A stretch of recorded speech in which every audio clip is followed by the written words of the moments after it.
ख्रिस्ती असण्याचा नेमका अर्थ काय आहे? हा माझ्या काळजीचा विषय आहे, कारण पुष्कळदा लोकांना वाटतं की याचा अर्थ म्हणजे फक्त चर्चला जाणं, ज्यामुळे तुम्ही मेल्यावर स्वर्गातच जाल. पण तारणाचा अर्थ यापेक्षा वेगळा आहे. तारण म्हणजे विजयी जीवन. याचा अर्थ फक्त जगातून स्वर्गाची वारी करणं असा मुळीच नाही. ते एक विजयाचं जीवन आहे, आणि ते जीवन म्हणजे देवाकडून आरोग्य मिळवून देवाच्या साह्याने इतरांपर्यंत आत्मिक आरोग्य पोहोचवणं. आमेन. स्वतःच सगळं काही नीट करण्याचा प्रयत्न करू नका. देवाच्या हातचं उपयोगी पात्र बना, म्हणजे तुम्ही इतरांचं जीवन बदलू शकाल.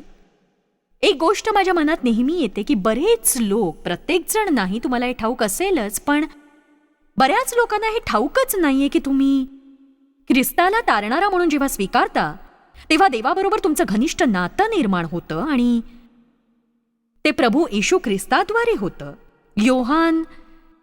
योहान 14 मध्ये बायबल म्हणतं, येशूने म्हटलं की तुम्ही माझ्यावर प्रीती करता तर माझ्या आज्ञा पाळा. म्हणजे पिता तुमच्यावर प्रीती करील आणि आम्ही येऊन तुमच्यामध्ये वस्ती करू आणि तुमच्यामध्ये नित्य राहू. जेव्हा तुम्ही ख्रिस्ताला आपला तारणारा म्हणून स्वीकारता तेव्हा त्याच्या प्रीतीला प्रतिसाद देऊन तुम्हीही त्याच्यावर प्रीती करा. आणि तुमची प्रभूवर प्रीती असेल तर तुम्ही आपल्या संपूर्ण शक्तीने त्याच्या आज्ञा पाळाल. मला जाणीव आहे की आपण अगदी परिपूर्ण नाही जोवर या देहात आहोत तोवर, पण आपण प्रयत्नपूर्वक देवाची सेवा करून त्याला संतोष विण्याचं ध्येय गाठू शकतो. मला आठवतं, मी अशी ख्रिस्ती होते जी आठवडाभर स्वतःच्या इच्छेने जगायचे आणि रविवारी चर्चला जायचे. मी आठवडाभर मनाला वाटेल ते करायचे आणि रविवारी चर्चला जायचे. मला तेव्हाही समजबुद्धी नव्हती, आणि मला तुम्हाला आवर्जून सांगायचे की फक्त ख्रिस्ती असून दर रविवारी कुठल्या तरी इमारतीत जाणं पुरेसं नाही, जिथे थोडा वेळ घालवून तुम्हाला वाटतं की स्वर्गातल्या माझ्या कॅलेंडरवर मी आणखी एक खूण केली आहे. या आठवड्यात मी देवाला माझा वेळ दिलाय. मला राग येतो जेव्हा मी लोकांना विचारते ते ख्रिस्ती आहेत का, आणि ते म्हणतात हो मी चर्चला जातो. मला वाटतं आपली उत्तरं यापेक्षा वेगळी असावीत, नाही का? आपण चर्चला जायला हवं, पण माझ्या मते तो एक लहानसा भाग असावा आपल्या आयुष्यभरातील देवाबरोबरच्या आपल्या एकूण वाटचालीचा. आणि आपण जे काही शिकतो तेच आपण जगायला हवं, कारण देव आपल्यावर विनाअट प्रीती करतो आणि त्याने आपला पुत्र तुमच्या पापांची किंमत चुकवायला आणि तुमच्या पापांची शिक्षा सोसायला पाठवला. तो सैतानाला हरवून मरणातून उठला. त्याने सैतानाला हरवलं, तो मरणातून उठला. आणि मग जे जिवंत नाहीत अशा देवांची सेवा करण्यात काय लाभ? मग जे जिवंत नाहीत अशा देवांची सेवा करण्यात काय लाभ? आमेन. आपण लगेचच आजच्या आपल्या शिक्षणाकडे वळणार आहोत, पण त्याआधी मला सगळ्यात महत्त्वाच्या निर्णयाविषयी बोलायचंय जो तुम्ही तुमच्या जीवनात घ्यायलाच हवा आहे. तो आहे तुम्ही अनंत काळ कुठे घालवणार आहात, आणि तो आहे की तुम्ही या पृथ्वीवरच्या आपल्या उर्वरित जीवनाचं नेमकं काय करायचं ठरवलंय. ख्रिस्ताच्या मागे जाण्याचा तुमचा निर्णय आहे का? कारण हा निर्णय आहे, भावना नव्हे. बऱ्याचदा आपण भावनांवर जगतो आणि हे अयोग्य आहे. देवाचं वचन वास्तव आहे, ते महान आहे, आणि बायबल म्हणतं की प्रभू येशूने आपल्यासाठी प्राण दिला यासाठी की आपलं त्याच्यासोबत नातं निर्माण व्हावं, एक घनिष्ठ नातं निर्माण व्हावं, आणि आपल्या सर्व पापांची क्षमा होऊन आपल्याला नवं जीवन मिळावं. देवाने जगावर एवढी प्रीती केली की त्याने आपला एकुलता एक पुत्र दिला, अशासाठी की जो कोणी त्याचवर विश्वास ठेवतो त्याचा नाश होऊ नये, तर त्याला सार्वकालिक जीवन मिळावे. आणि मला या वचनातला जो कोणी शब्द आवडतो. बायबलमध्ये असलेली सगळी अभिवचनं प्रत्येक जो कोणीसाठी आहेत, आणि एक सांगू, मी आणि तुम्ही हा जो कोणी आहोत. देव कधीही पक्षपात करत नाही. आणि आज तुम्ही हे जाणून घ्या की तुम्हाला नवीन सुरुवात जर हवी असेल, चांगला मित्र हवा असेल, आपल्या सर्व पापांची क्षमा हवी असेल, आणि हे जाणून घ्यायचं असेल की तुमचं भविष्य उज्ज्वल आहे, तर तुम्ही जो कोणी आहात आणि देवाचं प्रत्येक अभिवचन तुमच्या जीवनात पूर्ण होणारच आहे. बऱ्याचदा आपण आपलं जीवन ख्रिस्ताला द्यायला कचरतो, हा विचार करून की याचा मला काय लाभ होईल, यानंतरही मला हवं ते सगळं काही करता येईल का, किंवा देव माझ्याकडून अशा गोष्टींची अपेक्षा करेल का ज्या मी करू शकत नाही. मला तुम्हाला एक प्रश्न विचारायचा आहे. तुम्ही तुमच्या आयुष्यात काही चांगलं काम केलंय का? तुम्ही समाधानी आहात का तुमच्या निर्णयाबाबत? कदाचित नाही. कारण जर तुम्ही माझे संदेश ऐकले असतील, म्हणजे निदान माझी ही मालिका तरी ऐकली असेल, तर तुम्हाला कळलंच असेल की देव तुमचा निर्माण करताय, ज्याला हे ठाऊक आहे की तुमचं जीवन कसं घडवायचं ते, आणि देव तुमच्यावर प्रीती करतो, त्यामुळे तो सर्व काही तुमच्या हितासाठी आणि भल्यासाठीच करत असतो. आता बघा, सुवार्ता ही आहे की ख्रिस्ती या नात्याने आपल्याला तारणार आहे. आपण जिवंत देवाची आराधना करतो आणि आज कितीतरी लोक अशा कुणाची तरी आराधना करतात जे पूर्वी जिवंत होते पण आता नाहीत, आणि ते त्यांच्या शिकवणीप्रमाणे जगू पाहतात. पण आपण मात्र जिवंत तारणाऱ्यावर विश्वास ठेवतो आणि एका पुनरुत्थित अशा तारणाऱ्यावर. हे पटवून देण्यासाठी मी आता वाचणार आहे ती गौरवशाली पुनरुत्थानाची घटना. मार्क 16च्या आरंभीच असं म्हटलंय, मग नंतर वचन 1, मग नंतर शब्बात गेल्यावर, म्हणजे सूर्य मावळल्यानंतर मरिया मगदालिया आणि मरिया जी याकोबाची आई होती आणि सलोमी यांनी सुगंधी द्रव्ये विकत घेतली यासाठी की त्यांनी जाऊन ती येशूच्या शरीराला लावावी. सर्व मानवजातीच्या पापांसाठी प्रभू येशू क्रुसावर मरण पावला. एक भयंकर आणि वेदनादायक असं क्रुसावरचं ते मरण होतं. आणि आता त्याच्या शरीराला सुगंधी द्रव्य लावण्यासाठी त्या स्त्रिया तेव्हाच्या रीतीप्रमाणे आल्या होत्या. आणि आठवड्याच्या पहिल्या दिवशी मोठ्या पहाटेस त्या थडग्याजवळ आल्या आणि ती सूर्य उगवण्याची वेळ होती. त्या आपसात म्हणत होत्या, आमच्याकरता थडग्याच्या दारावरून धोंड कोण लोटून देईल. आणि त्यांनी वर पाहिले तेव्हा धोंड मागे लोटलेली असे त्यांच्या दृष्टीस पडले आणि त्यांना फार आश्चर्य वाटले, कारण ती धोंड आकाराने फार मोठी होती. मग थडग्याच्या आत गेल्यावर त्यांनी पांढरा झगा घातलेला एक तरुण उजव्या बाजूला बसलेला पाहिला. त्याने लांब पायघोळ झगा घातला होता. तेव्हा त्या फार आश्चर्यचकित आणि भयकंपित झाल्या. मला खात्री आहे त्या चकित झाल्या, कारण त्यांनी देवदूत पाहिला होता. तेव्हा तो त्यांना म्हणाला, आश्चर्यचकित होऊ नका. वधस्तंभी दिलेला येशू नासरेतकर याचा शोध तुम्ही करता, तो उठला आणि तो येथे नाही. त्यांनी त्याला जिथे ठेवले होते ती ही जागा पहा. येशू आपल्या पापांसाठी मरण पावला, पण तो देवाच्या सामर्थ्याने मरणातून पुन्हा उठला. ही एवढी मोठी शुभवार्ता काय? कारण तो यासाठी उठला की आपणही पुन्हा उठावं. तो यासाठी उठला की आपणही एक पुनरुत्थित असं जीवन जगावं. आणि मी तुम्हाला एक प्रश्न विचारते, तुम्हाला वाटतं का तुमचं जीवन सामर्थ्यशाली आणि उंचावरचं आणि जगात आज जो सर्व मूर्खपणा आणि विध्वंस चाललाय त्यावर पुनरुत्थित झालेलं असावं? देव तुम्हाला अशा प्रकारचं जीवन देऊ इच्छित आहे.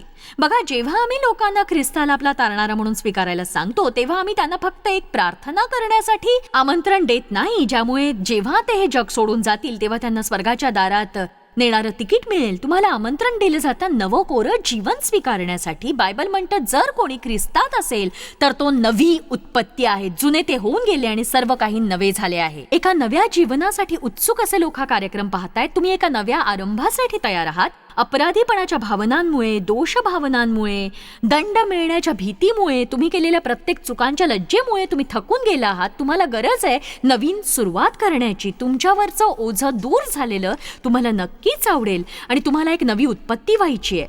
तर देवाच्या उद्धाराची देणगी स्वीकारायला तुम्ही तयार आहात का? आमचा कार्यक्रम चालू असताना आम्ही तुम्हाला ते करण्याची संधी देणार आहोत, जशी आम्ही ती फ्लोरिडातील टॅम्पा इथे दिली होती. बघा, देव तुमच्यावर प्रीती करतो आणि तुम्ही कसेही असलात तरी जिवंत तारणाऱ्यासोबत एक अद्भुत आणि वैयक्तिक नातं जोडण्यासाठी तुम्हाला आमंत्रण दिलं जात आहे. तो तारणारा तुमच्यामध्ये राहू इच्छितो. तो पुनरुत्थित तारणारा आहे. प्रेषित पौल जे म्हणाला ते मला आवडतं. तो म्हणाला, मी त्याला ओळखावं आणि त्याच्या पुनरुत्थानाचं सामर्थ्य ओळखावं. ते सामर्थ्य मी देहात असतानाही मला मरणातून पूर्णपणे बाहेर काढतं. पौल म्हणतो, मी त्याला ओळखावं पण मला त्याच्या पुनरुत्थानाचं सामर्थ्यही जाणून घ्यायचं आहे. तुमच्या वाईट विचारातून तुम्ही बाहेर निघू शकता आणि तुमच्या भूतकाळातील वेदना आणि दुःख यातून तुम्ही बाहेर निघू शकता. तुम्हाला वाईट वागवण्यात आलं असेल किंवा तुमचं शोषण झालं असेल आणि तुम्हाला वाटत असेल मी यातून कधीच बाहेर पडू शकणार नाही. तुम्ही लक्षात ठेवा, तुमच्यासाठी एक पुनरुत्थित तारणार आहे, म्हणजे तुम्ही कशातूनही बाहेर पडू शकता. तुम्ही स्थितीतून बाहेर पडू शकता. एक नवं कोरं जीवन मिळवून नवा आरंभ करू शकता. मला माझ्या जीवनात फार चांगली सुरुवात मिळाली नाही. आरंभीच्या वर्षात माझं शोषण झालं. पण तुम्ही कशी सुरुवात करता ते महत्वाचं नाही, तर शेवट कसा करता हे महत्वाचं आहे. तुमचा आरंभ कसा झाला तो तुम्हाला आवडत नसेल, कदाचित तुमची सध्याची स्थिती तुम्हाला आवडत नसेल, पण तुम्ही हे लक्षात घ्या, तुम्ही देवासोबत आपलं नातं जोडू शकता. त्यामुळे तुम्ही अशा स्थितीत याल जिथे असणं तुम्हाला खरंच आवडेल. तुम्हाला त्याच्यासोबत अनंत काळ घालवण्याची आशा असेल, पण इथे असतानाही तुमचं जीवन अद्भुत असेल. आणि म्हणूनच मला वाटतं की मी तुम्हाला ते शिक्षण द्यावं जे मी फ्लोरिडातल्या टॅम्पामध्ये दिलं होतं. आपण देवासोबत अद्भुत असं वैयक्तिक नातं ख्रिस्ताद्वारे कसं जोडू शकतो. जर तुम्ही आपल्या हृदयात विश्वास ठेवून मुखाने हे कबूल केलं की येशू प्रभू आहे आणि त्याने तुमच्या पापांचा प्रश्न कायमचा सोडवलाय, तर तो तुमच्या पापांची क्षमा करून तुमच्यामध्ये राहील आणि तुम्ही देवाचं घर बनाल. मला वाटतं ही मोठी आनंदाची गोष्ट आहे. मी नियमितपणे स्वतःला या गोष्टीची आठवण देते की देव माझ्यामध्ये राहतो, देव तुमच्यामध्ये राहतो. आपण देवाचं घर आहोत. बघा, यापेक्षा अधिक जवळीक असू शकत नाही. आज इथे असे बरेच लोक आहेत, प्रत्येक सभेमध्ये असतात तसे, ज्यांनी अजूनही ख्रिस्ताला तारणारा म्हणून स्वीकारलेलं नाही. कारण काहीही असो, पण तुमचं तारण झालेलं नाही. बघा, आपलं खरं तारण झालं असेल तर आपण फक्त येशूला स्वीकारणारच नाही, तर आपण आपलं समर्पण देऊ पूर्णतः. खरा पश्चाताप म्हणजे मागे फिरणं आणि दुसऱ्या दिशेला जाणं. तर फक्त हे मानणं पुरेसं नाहीये की तुम्ही पापी आहात, ज्याबद्दल तुम्हाला वाईट वाटतंय. तुम्ही त्यापासून मागे फिरायला तयार असायला हवं. आणि हे करण्यासाठी आपल्याला देवाची मदत हवी असते, कारण ही एक प्रक्रिया असते जी आपल्या जीवनात पूर्ण व्हायला हवी. पण तुम्हाला तसं जगावं लागेल जसं देवाला हवं आहे. आणि तुम्ही आपलं जीवन समर्पित करायला तयार होता तेव्हा तो तुमच्या पापांची क्षमा करून तुम्हाला शुद्ध करील आणि तुमच्यामध्ये राहील. आणि मग तुमची अद्भुत यात्रा सुरू होईल, सगळ्यात अद्भुत असा प्रवास. आणि हे फक्त एकदाच होत नाही. मी एक सांगू का, जर तुम्ही आज हा निश्चय केला तर हे पुरेसं नाही की तुम्ही इथे माझ्यासोबत पापासाठी प्रार्थना करावी आणि बायबलमधून रोज थोडं थोडं वाचावं आणि न चुकता चर्चला जावं आणि रोज प्रार्थना कराव्यात. तर तारण म्हणजे देवाबरोबर एक अद्भुत असा प्रवास सुरू करणं, जिथे देव तुमच्या प्रत्येक गोष्टीत सहभागी होऊ इच्छितो आणि तो तुम्हाला अंतर्बाह्य आतून बाहेरून बदलून टाकील. चला आता, आमेन. तुम्ही देवाला रविवार सकाळच्या वर्तुळात कैद करण्याचा प्रयत्न केला तर मी ज्या जीवनाविषयी सांगते ते तुम्हाला कधीच मिळणार नाही. तुम्ही त्याला आपल्या जीवनाचा प्रत्येक कप्पा द्यायला हवा. प्रत्येक. तुम्ही त्याला आपल्या मनोरंजनाचा कप्पा द्या, आपल्या पैशांचा कप्पा द्या, नातेसंबंधांचा कप्पा द्या, आपल्या जीवनातलं प्रत्येक क्षेत्र द्या. देवाला आत येऊ द्या. देव कधीच कधीच कधीच, तुम्ही हे कधी विसरू नका, देव तुम्हाला कधीही असं काही करायला सांगणार नाही जे तुमच्या जीवनासाठी सर्वोत्कृष्ट असणार नाही. देव अविचारी नाहीये की तो तुम्हाला अशा काही गोष्टी करायला सांगेल ज्या कठीण आहेत आणि तसं करायला सांगून तुमची होत असलेली फजिती पाहिल. त्याला तसं आवडणार नाही, अजिबात नाही. मला या गोष्टीचा अगदी कंटाळा आलाय जेव्हा लोक सतत असं म्हणतात, अहो ख्रिस्ती जीवन जगणं म्हणजे काही येड्या गबाळ्याचं काम नाही. पण एक गोष्ट सांगू का, हे कठीण नाहीये. पापाने भरलेले जीवन जगणं कठीण आहे, फारच कठीण आहे. पापाची नशा चढणं कठीण आहे. द्वेष, कटुता आणि सूड भावना यांनी भरलेलं जीवन जगणं कठीण आहे. द्वेषाने भरलेलं जीवन जगणं कठीण आहे. त्याचप्रमाणे त्याची नशा कठीण आहे. व्यभिचाराचं जीवन म्हणजे आगीवरून चालणंच आहे. देवासोबत चालणं कठीण नाहीये, नक्कीच, अजिबात नाही. म्हणूनच सैतानाला हे तुमच्या डोक्यात घालू देऊ नका, नाहीतर तुम्ही म्हणाल ते इतकं कठीण आहे की ते मी करूच शकत नाही. तुम्ही फक्त यावर विश्वास ठेवायचा आहे की हे कठीण नाहीये. विश्वास ठेवा की तुमच्या जीवनाचा पार विचका झालाय आणि तुम्ही स्वतःचं जीवन बदलू शकत नाही. फक्त देवच तुम्हाला मदत करू शकतो. आणि जर तुम्ही त्याला कार्य करू दिलं नाही तर हा विचका असाच राहील. तेव्हा हे म्हणणं खूप सोपं आहे. जर तुम्ही हे ऐकून असं म्हणत असाल, जॉयस मी माझं जीवन ख्रिस्ताला समर्पित केलेलं नाही, आज मला ते करायचंय, तर तुम्ही प्रार्थना करा. तुमचं म्हणणं असेल, मी सेवा करायचा प्रयत्न केला पण मी मागे घसरलो, आता मी पापात जीवन जगतोय, मला खात्री वाटत नाही की देव माझा स्वीकार करेल का. बघा, तुम्ही आज इथे आलायत म्हणजे तुमच्यासाठी आशेचं किरण आहे. पण एका अशा समूहासाठी माझी धडपड चालली आणि त्यांची मला खरंच काळजी वाटते, तो म्हणजे धार्मिक समूह. आणि मी हे तुच्छतेने बोलत नाहीये. येशू धार्मिक लोकांविषयी बोलत असे. आपल्याला धर्म देण्यासाठी येशू मरण पावला नाही. तो मरण पावल्यामुळे देवाशी आपण घनिष्ठ असं वैयक्तिक नातं जोडू शकलो. असे बरेच लोक आहेत जे प्रामाणिकपणे चर्चला जातात आणि देवावर विश्वास ठेवतात. हा विश्वास ठेवतात की प्रभू येशू त्यांच्यासाठी वधस्तंभावर गेला आणि आधीपासूनच हे शिकल्यामुळे त्यांचा तसाच विश्वास आहे.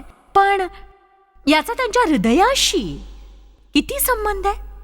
काही लोक सवयीनुसार काही गोष्टी करत असतात. ते त्या गोष्टी करतात कारण त्यांच्या आजीने आणि आईनेही त्या केल्या आणि त्या काळी त्या गोष्टी करणं ही मान्यताप्राप्त गोष्ट होती. पण मला हे सांगायला घृणा वाटते की तुमचा पार्श्वभाग दुखायला लागेपर्यंत तुम्ही चर्चमध्ये बसू शकता, पण त्यामुळे तुम्ही ख्रिस्ती होत नाही.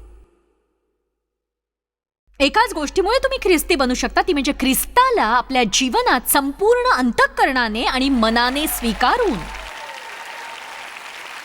आणि त्याला तुमच्या जीवनात कार्य करू द्या. कदाचित तुम्ही आज त्या गोड आणि लहानशा धार्मिक गटातले असाल आणि या संदेशामुळे तुम्ही हलवले जात असाल. तुमच्या विचारांचा गोंधळ उडाला असेल. तुम्ही म्हणत असाल मला ठाऊक नाही मी इथे असायला हवं होतं की नाही. मला सांगा, सत्य जाणून घेऊन तुम्हाला त्याद्वारे मुक्त व्हायला आवडेलच ना. धार्मिकतेच्या पोकळ गोष्टी करण्यापेक्षा सत्कर्मे करून तुम्ही स्वर्गात जाऊ शकणार नाही. कोणतीही स्त्री किंवा पुरुष आपल्या सत्कर्माने स्वर्गात जाऊ शकत नाही. तुम्ही चर्चला कितीही गेलात तरी, कितीही सत्कर्मे केली तरी, कितीही देणग्या दिल्यात, कितीही प्रार्थना केल्यात, कितीही बायबल वाचलं तरी तुम्ही स्वर्गात जाऊ शकत नाही. आपण या गोष्टी करतो ते देवाने आपल्यासाठी काही करावं म्हणून नाही, तर त्याने आपल्यावर प्रीती केली म्हणून. आपल्यासाठी त्याने जे केलंय त्यामुळे. देव विकण्यासाठी नाहीये की आपण विकत घेऊ शकू. तुम्ही फक्त एकच गोष्ट करू शकता, ते म्हणजे समर्पण. तुमचं तारण झालं नसेल तर तुम्ही आपलं जीवन समर्पित करा. जर तुम्ही म्हणाल बघ जॉयस मी धार्मिक आहे पण माझा नव्याने जन्म झालाय का ते मला ठाऊक नाही, तर तुम्ही आज माझ्यासोबत प्रार्थना करा. आपल्या पायांवर उभे राहा. लाज धरू नका, घाबरू नका. आता आपण लगेच प्रार्थना करणार आहोत. चला आता. खूपच छान. आमेन. देव तुमच्या हृदयात येऊन तुमचं जीवन आज बदलू इच्छितोय. तर ठीक आहे, आपण सगळे मोठ्याने प्रार्थना करूया. आणि प्रार्थना संपली की तुम्हाला काहीतरी जाणवेल किंवा जाणवणारही नाही. पण जर तुम्ही प्रामाणिक असाल तर खरंच मी एक सांगते की देव तुमच्यात नवीन सुरुवात करेल मित्रांनो. आणि हे खरंच खूप छान असेल. आणि बघा, आजपासून इथून तुमचा खरा वाढदिवस सुरू होतोय. आमेन. आपण प्रार्थना करूया. प्रभू मला तू आवडतोस. तू मला हवा आहेस. मला ठाऊक आहे मी पापी आहे. मी अगदी असहाय्य आहे. येशू मी विश्वास ठेवतो की तू माझ्यासाठी प्राण दिलास. माझ्या पापांची किंमत तू मोजलीस. तू माझं मरण सोसलास. तू मरणातून पुन्हा उठलास आणि तू युगान जिवंत आहेस. माझ्यामध्ये येऊन राहा. मला धुवून शुद्ध कर. नवीन कोरं कर. मला नवं कोरं जीवन दे. मला नवी उत्पत्ती कर. मला तू हवा आहेस. मी पापांपासून मागे फिरतोय. मी जसा आहे तसाच आलेलोय. आता मला तुझ्या मनासारखं घडव.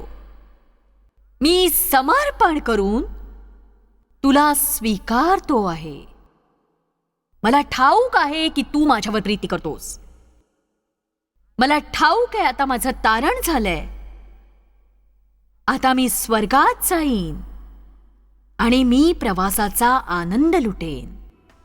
आमेन. प्रभूची स्तुती असो. अद्भुत.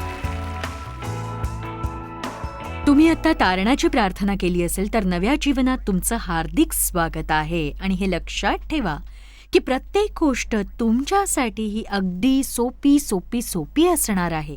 म्हणजेच आत्तापासून तुमच्या नव्या जीवनाची सुरुवात झाली आहे. नवीन गोष्टी शिकण्यासाठी सुद्धा. वेगळ्या रीतीने विचार कसा करायचा आणि कसं बोलायचं ते तुम्ही शिकाल. कारण बायबल म्हणतं दोघांचं एकमत झाल्याशिवाय संगती कसे चालू शकतील. तुम्हाला देववचन शिकावं लागेल. तुमच्या वार्तालापात आणि विचारात त्याचा उपयोग करावा लागेल देवाशी सहमत होण्यासाठी. देवाने तुम्हाला त्याच्याबरोबर चालण्यासाठी आणि ज्यासाठी प्रभू येशू मरण पावला ते देण्यासाठी बोलावले आहे. पण त्यासाठी तुम्हाला प्रभूसारखं बोलावं आणि विचार करावा लागेल, आणि यालाच देवासोबत चालणं असं म्हणतात. उदाहरणार्थ, गतजीवनात तुमचं स्वतःविषयी अगदी वाईट मत असेल. कदाचित तुम्ही स्वतःलाच दूषणं देत असाल, स्वतःविषयी नकारात्मक असाल. पण आत्तापासून तुम्ही तसं करता कामा नये. तुम्ही तेच म्हणायला हवं जे बायबल तुमच्याविषयी म्हणतंय. कदाचित तुम्हाला त्या गोष्टी जाणवणार नाहीत, पण तुम्ही तसं म्हणायला लागाल आणि लवकरच त्या गोष्टी तुमच्या जीवनाचा हिस्सा झालेल्या दिसून येतील. उदाहरणार्थ, देव तुमच्यावर प्रीती करतो आणि म्हणून तुम्ही असं म्हणा, देवाला मी आवडतो. बायबल म्हणतं की जे ख्रिस्त येशूमध्ये आहेत त्यांना दंडाज्ञा नाही. म्हणून तुम्ही असं म्हणायला हवं की मला कसंही वाटत असलं तरी माझ्या पापांची क्षमा झालीये, मला दंडाज्ञा नाहीये. देवाने मला तारलंय आणि तो माझ्यात कार्य करतोय, तो मला दररोज बदलत आहे. बघा, सैतान येऊन तुमच्या कानात काही बाई कुजबुजेल आणि तुम्हाला सांगू पाहिल की तुम्ही बदलू शकत नाही. तो तुम्हाला असंही सांगेल, त्या दिवशी तुम्ही जॉयस सोबतची प्रार्थना केली त्यामुळे तुमच्या जीवनात काहीही घडलेलं नाही. तुमचं तारण झालं असं तुला वाटतंय? बघ, तुझ्यात काहीही बदल झालेला नाही. पण तुम्हाला त्याला सांगावं लागेल, विश्वासाने तुम्ही ख्रिस्ताला स्वीकारलंय आणि विश्वासाने तुम्ही त्याच्यावर विसंबून आहात. तो तुमच्यात कार्य करत आहे आणि प्रत्येक दिवशी प्रत्येक प्रकारे तुम्ही तुमच्या जीवनात अधिकाधिक चांगले होत आहात. इफिस्करास 2:10 हे अद्भुत असं वचन आहे. ते म्हणतं, आपण देवाची ख्रिस्त येशूमध्ये उत्पन्न केलेली हस्तकृती आहो. तुम्ही जेव्हा प्रार्थना केली तेव्हा नेमकं हेच घडलं. ती चांगली कामे देवाने पूर्वी अशासाठी योजून ठेवली की आम्ही त्या कामांमध्ये चालत राहावं, आणि देवाने तुमच्यासाठी उत्तम जीवन राखून ठेवलंय आणि वाईट कामांऐवजी आता चांगली कामं योजून ठेवलीये. तुम्हाला ती कामं शिकावी लागतील. तुमचा नव्याने जन्म झाला आहे आणि याचा नेमका अर्थ काय आहे हे तुम्हाला खरंच ठाऊक आहे का? बघा, याचं स्पष्टीकरण मी असं देत असते. 1 योहान 3:9 मध्ये बायबल म्हणतं की जो देवापासून जन्मला, नव्याने जन्म, जेव्हा तुम्ही प्रार्थना केली तेव्हा हीच गोष्ट घडली. जो कोणी देवापासून जन्मलेला आहे तो हेतुपूर्वक आणि सवयीनुसार पाप करत नाही. आता याचा अर्थ असा नाही की तुम्ही कधीच पाप किंवा चुका करणार नाही, तर ते म्हणतं की तुमच्यामध्ये नवीन जीवन बसत असल्यामुळे आणि तुमच्यातील आत्मिक मनुष्य देवासाठी जिवंत झाल्यामुळे, म्हणजेच तुमचा नव्याने जन्म झाल्यामुळे तुम्ही जाणून बुजून किंवा सातत्याने हेतुपूर्वक पाप करू शकत नाही. तुम्ही तसा प्रयत्न केलाच तर ते टोचत राहतं. का? कारण देवाचा स्वभाव तुमच्यामध्ये राहतो आणि त्याच्या जीवनाचं तत्व तुमच्यामध्ये राहतं. यालाच देवाचं बीज असं म्हणतात. विस्तारित बायबलमध्ये म्हटलंय की देवाचं बीज खरं तर तुमच्यात निवास करत असतं. आणि मी त्याचं स्पष्टीकरण असं देते की जेव्हा देववचनाची घोषणा केली जाते तेव्हा ते वचन मनुष्याच्या हृदयात कार्य करतं आणि त्या व्यक्तीला जागं करतं, म्हणजेच तिथे ते रुजतं. हे देवाचं वचन म्हणजेच ख्रिस्त आहे. जेव्हा आपण त्याला आपला प्रभू आणि तारणारा म्हणून स्वीकारतो तेव्हा देवाच्या घरात आपला जन्म होतो. नव्याने जन्मलेल्या व्यक्तीमध्ये ख्रिस्त निवास करत असतो आणि हा देवापासून झालेला जन्म असतो. तुम्ही याविषयी विचार करावा. आज जेव्हा तुम्ही विश्वासाने प्रार्थना करून तो निर्णय घेतला आणि देवाला हाक मारली तेव्हा तो तुमच्या हृदयात आला. देवाचं बीज आता तुमच्यात रुजलंय आणि आता तुमच्या हृदयात सर्व प्रकारच्या अद्भुत आणि नवीन शक्यता निवास करतायत. तुमचे विचार बदलू शकतात, तुमचं बोलणं बदलू शकतं, तुमचं वागणं बदलू शकतं. स्वार्थी आणि स्वकेंद्री जीवन जगण्यापेक्षा तुम्ही इतरांवर प्रीती करणारे आणि निस्वार्थ मनाचे अशी व्यक्ती होऊ शकता. तुम्हाला निराश उदास होण्याची गरज नाही. तुम्ही आनंदी राहू शकता आणि कितीतरी अद्भुत गोष्टी तुमच्यासाठी आता उपलब्ध आहेत देवाचं बीज तुमच्यात रुजल्या कारणाने. आणि आणखी एक शुभवार्ता आहे जी मला तुम्हाला द्यायची, आणि तुम्ही या गोष्टींना धरून ठेवा. कारण मी आधी म्हटलं तसं तुमच्या हातून आणखी चुका होणार नाहीत. तुमच्या जीवनात आता सगळं काही परिपूर्ण असेल कारण देव तुमच्या जीवनात आलेला आहे. तो गरजेच्या वेळी नेहमी तुम्हाला मदत करायला येईलच. आणि बायबल 1 योहान 1:9 मध्ये म्हणतं, जर आपण आपली पापे पदरी घेतली तर तो विश्वासू आणि न्यायी आहे म्हणून आपल्या सर्व पापांची क्षमा करील आणि आपल्याला सर्व अनितीपासून सोडवील. तर असं मानूया की तुम्ही आज प्रार्थना केली आहे आणि नवीन जीवन तुमच्यासाठी सिद्ध आहे. कदाचित उद्या तुम्हाला राग येऊन तुम्ही अतिशय वाईट वागाल आणि मग सैतान येईल आणि तो तुम्हाला म्हणेल की बघा तुमच्यामध्ये काहीच बदल झालेला नाहीये. तुम्ही म्हणा की सैताना तू लबाड आहेस, देव माझ्यात कार्य करतोय, आणि लगेच तुम्ही म्हणायला हवं पित्या मी माझ्या रागाचं पाप पदरी घेते, तू माझी क्षमा कर आणि मला शुद्ध कर. आणि एक सांगू, देव तुम्हाला क्षमा करील कारण तो तुमच्यात कार्य करतो आहे. आणि म्हणूनच ख्रिस्ताला तारणारा म्हणून स्वीकारल्यानंतर बऱ्याचशा गोष्टी शिकणं गरजेचं असतं. तुम्हाला डॉक्टर व्हायचं असेल तर अभ्यास न करता तशी अपेक्षा करणं नक्कीच चूक आहे. तेव्हा अभ्यास करा आणि त्यासाठी आपण आपल्या जीवनात आणि मनात देववचन सतत रुजवायला हवं.